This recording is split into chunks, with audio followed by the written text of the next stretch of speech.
Glenn Morris from Arctic Voice, who's going to start with this presentation. Thank you. Thank you very much. Well, it's good to see you all. I've never been referred to as an experiment before, but there's always a first time. I've been invited to talk to you. I hope that by talking to you I will be able to give you a little bit of inkling as to what the Arctic is like as a place to visit, why I've become so concerned about it, and also take you through a bit of a journey through my first forays into the Arctic, and then where I am now with it, and where mentally I think I stand on the whole issue of climate change and what's going on in the Arctic. The Arctic is a place that often, by some people, is mistaken with the Antarctic, but of course you all know the Arctic is up north, and unlike the Antarctic, the Arctic is an inhabited place where migrant hunter-gatherers moved from the Siberian areas east and colonised all of what is northern Canada now and the east and west coasts of Greenland. I've lived and spent time with the Arctic people, and the reason I think it's quite an interesting area to study is that it is actually, not strictly, but probably one of the last vestiges of what you call a hunter-gatherer culture. So the people that live in the Arctic, although now they are very much, if you like, being engulfed by Western consumerism, there is still a huge part of it that is still hanging on to this hunter-gatherer culture. So they don't have the same concept of property ownership that we have. And their ways of living are also very, very different. I might elaborate on some of those at this time, but I'm conscious of the fact that when you're sitting down, there's nothing worse than having someone going on and on and on. So I'll try and be pretty brief in the way that I deal with things, but I'm sure Brian will allow questions at some point. The Arctic Voice Project, which is the thing that you heard Brian refer to, is an initiative that I'm involved with, where we are basically carrying out a journey through the Arctic. It's through Canada's Northwest Passage. And what we're doing is we're linking up schools throughout the Arctic with schools in the UK. And our hope is, and by our, I mean there's actually about 5 of us involved with this. Our hope is that by doing that, we will begin to get a kind of dialogue going, initially with young people, students at schools, both in the UK and the Arctic, that will extend into communities. And by doing this, we will help people to understand why our way of life in the so-called civilized West affects people in other parts of the world. That is our plan.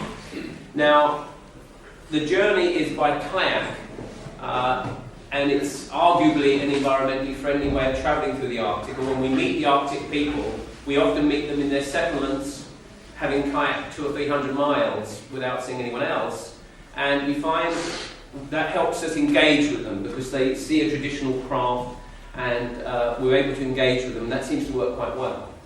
What I would say is, and it's a comment that I think would be justifiable, is people say to me, you know, well, why did you fly to these places and all that sort of thing? And that is a very valid comment.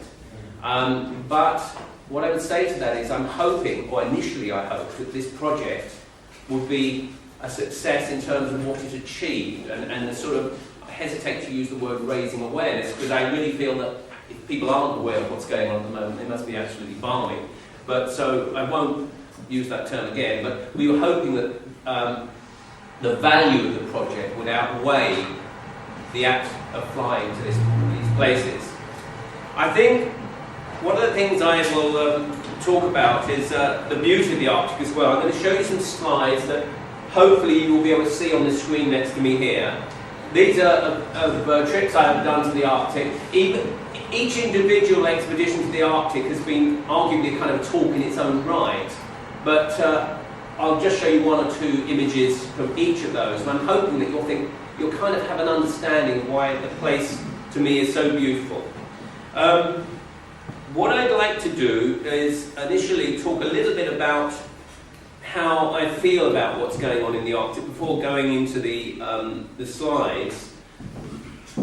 One of the things that's occurred to me is that it seems to me to be a kind of a microcosm for what's going on in the rest of the world.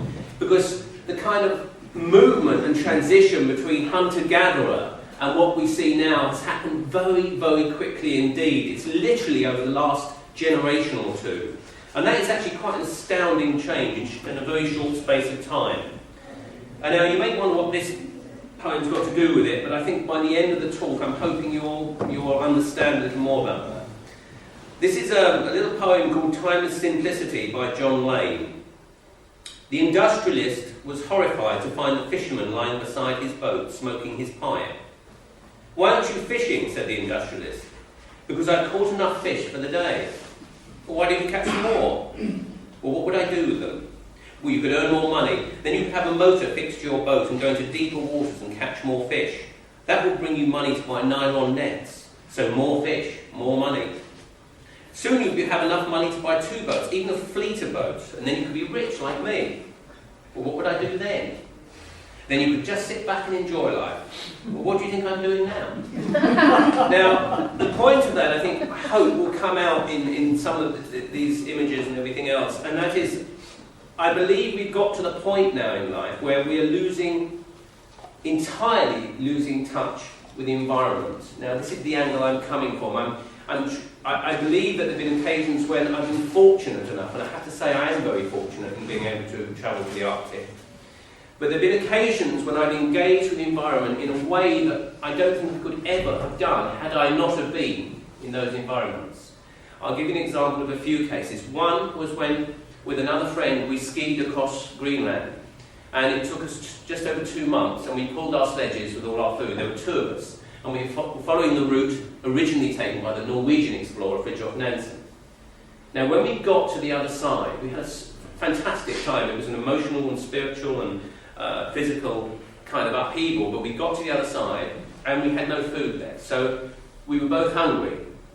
Now, being someone from what one might loosely term middle-class background, living in southern England, I wasn't used to being hungry. It was something that hadn't happened to me before. But what did happen was, when we got to the west coast of Greenland, I found a kind of deep-seated, primeval feeling coming out inside me. And I began to look at the environment, not as something that was hostile and something to be feared, but I actually looked at it as I imagined an animal would look at it. And I started seeing it and looking not as threatening, but somewhere I could get food from. And I remember walking along a beach and seeing some semi-rotted fish on the beach, and I thought, well, there's some food there. I could actually eat that, so that's okay. And it came out for about 2 or 3 days until we were picked up, and it was the most liberating and amazing feeling. I've never felt anything like it. But the point I'm trying to make was it helped me engage with the environment in a way that I could never, ever have imagined doing before. One other example of this was last year when we began the kayak journey through the Northwest Passage, and there were 2 of us in a tent, and we had a lot of bear encounters. We saw about 2 or 3 grizzly bears a day, generally speaking, when we were kayaking, and we'd see them on the beach ambling along. We'd been paddling for about 18 hours, and we made camp, and very, very early in the morning, it must have been about 3, when you're in that hazy sort of depths of sleep, you're not really awake, I woke up suddenly and sensed a movement outside the tent.